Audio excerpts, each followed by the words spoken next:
எங்கள் ஜாதி என்ன தெரியும் பேச மாட்டான். ஜாதி என்ன இருந்தாண்ணா எல்லாம் பாவி. போ, நீ எந்த உயர்ந்த ஜாதியாக இருந்தானா தாழ்ந்த ஜாதியாக இருந்தானா எல்லாரையும் ஈக்குவல் ஆக்கிடுது. சத்திய ஆவியானவர் வந்து சத்தியத்தை வெளிப்படுத்தும் போது எல்லாரையும் சமமாக்கிடுது. நான் அடிக்கடி சொல்லுவேன் இல்லையா, அந்த காலத்தில் எல்ஐசி பில்டிங் மேலே ஒருத்தர் கொண்டு போனார், கொண்டு போய் காமிச்சார். கீழே எல்லாம் பூச்சி மாதிரி திடுறாங்க, தின்னுண்டா ஆளுங்கள்லாம் இவ்வளோ உண்டா இருக்கிறாங்க பார்க்கறதுக்கு. ஏன்னா நான் அவ்வளோ மேலே இருக்கிறேன். சிலர் வந்து தங்களை அவ்வளோ மேலே நினைக்கிறதுனால மற்றவர்கள பூச்சி மாதிரி நினைக்கிறாங்க. ஆனால் ஆண்டவர் அதுக்கு மேலே இருந்து நம்மளை பார்க்குறாரு. அவர் ரொம்ப ஹைட்டில் இருக்கிறாரு. நம்ம சும்மா இத்தனை அடி 1000 அடி 2000 அடி நின்றுட்டு இருக்கிறோம். அவர் எங்கேயோ ஒரு மைல் கணக்கான தூரத்தில் மேலே இருந்துட்டு நம்மளை பார்க்குறாரு. நம்ம எப்படி தெரியும்னாங்க, நீ ஒன்றும் கிடையாது போன்றாரு. ஒரு தூசுக்கு சமானமாக இருக்கிறோம் அவருடைய பார்வையில்.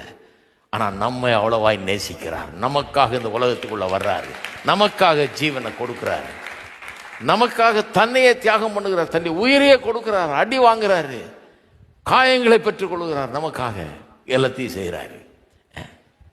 அப்போ சுவிசேஷம் என்கிறது எல்லாரையும் ஒரே லெவல் ஆக்கிடுது. உயர்ந்த ஜாதிக்காரன் தாழ்ந்த ஜாதிக்காரன் எல்லாரையும் ஒரே லெவல் ஆக்கிடுது. படித்தவன் படிக்காதவன் எல்லாரையும் ஒரே லெவல் ஆக்கிடுது. பணக்காரன் ஏழை எல்லாரையும் ஒரே லெவல் ஆக்கிடுது. இது சபையில் புரிஞ்சா, சபையில் இருக்கவர்களுக்கு புரிஞ்சா, பிரசங்கியாளர்களுக்கு புரிந்தால் இந்த ஏற்ற தாழ்வுகள் எல்லாம் பார்த்து வெறும் பணக்காரனை மதிக்கிறது, ஏழையை அசட்டை பண்ணுறது அது இருக்காது. படித்தவனை மதித்து படிக்காதவன் ஒன்றும் இல்லாமல் நினைக்கிறது இதெல்லாம் இருக்காது. தன்னை பெருசாக எண்ணிக்கிட்டு மற்றவங்களை ஒன்றும் இல்லைன்றது அதெல்லாம் இருக்காது அப்படிப்பட்ட சபையில். ஏன்னா கிறிஸ்து வந்து மனக்கண்களை பிரகாசமடைய செய்து நாம யாருன்னு பார்க்க வச்சிட்டாரு. நான் யாருன்னு என்ன பார்த்துட்டேன். நான் ஒரு பாவி, தகுதியற்றவனா இருந்தேன். என்ன நேசித்து என்ன அன்பு கூர்ந்து என்னை மீட்டு கொண்டார். அப்ப இன்னொரு பாவியை பார்க்கும்போது அவன் எவ்வளவு பெரிய பாவியா இருந்தாலும் அவனை குற்றஞ்சாட்டுகிற விதத்தில் பார்க்கறது கிடையாது. அவனுக்கு உதவி செய்ய வேண்டும் என்கிற விதத்தில் தான் நாம் பார்க்க தோணும். இரக்கம் உள்ள மனதோடு தான் அவனை பார்க்க தோணும். அதனால தான் பாருங்க, ஆதி திருச்சபையில் பெரிய அற்புதமே நடந்தது.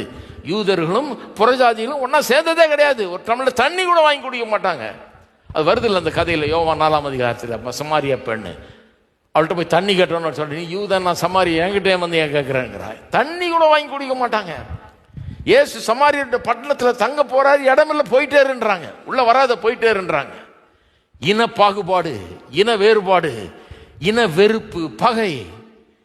ஆனா சபை ஒரு பெரிய அற்புதமான ஒரு இடமா இருந்தது. ஆதி திருச்சபை 1ஆம் நூற்றாண்டுல பாத்தீங்கன்னா எல்லாம் ஒன்னா உட்கார்ந்துருக்கிறான்.